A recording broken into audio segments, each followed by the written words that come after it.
We'll now hear about the Sir Zelman Cowen University's Fund Prize for Discovery in Medical Research. Let's watch a short movie about the prize. For the last 42 years, the Sir Zelman Cowen University's fund has supported exchange programs and collaborative research between the Hebrew University and the University of Sydney. There were many exchanges of personnel and students during that period. Occasionally, there was support also for other Australian universities who were willing to collaborate with the Hebrew University. There were also many research grants provided directly for targeted research at the Hebrew University itself.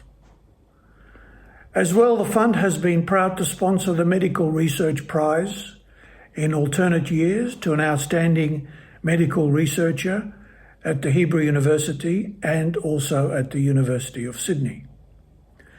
The fund has also recently provided substantial endowment to the Hebrew University so that it can continue its important work in medical research and into human health. The fund has recently undergone some structural changes, but its trustees are dedicated to the continuation of its support for the Hebrew University into the future. The 2021 Zelman Cowen Academic Initiatives Prize for Discovery in Medical Research goes to Professor Norman Metanis for his work on the synthesis of insulin and insulated drugs. Congratulations, Professor Norman Metanis. Please share your thoughts with us. First, I'm truly honored to receive this important recognition. In my opinion, people spoke a lot about COVID-19. We will defeat COVID-19, but then we'll be back to our usual life dealing with the human diseases, neurodegenerative diseases, cancer, diabetes, and others.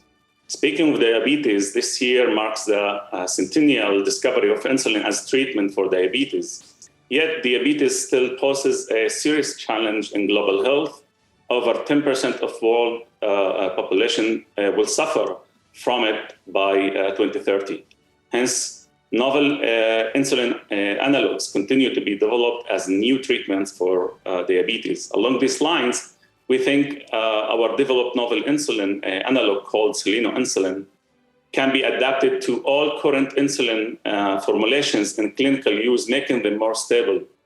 This will be beneficial, for example, for the developing world, as the need for cold chain distribution and storage of insulin proves a significant challenge. Hence, the development of ultra-stable insulin analogs promises to circumvent any special storage or transport conditions, thereby expanding the availability and affordability of insulin. Thank you. Thank you, Professor, and thank you, Mr. Dunkel, for joining us at such an early hour.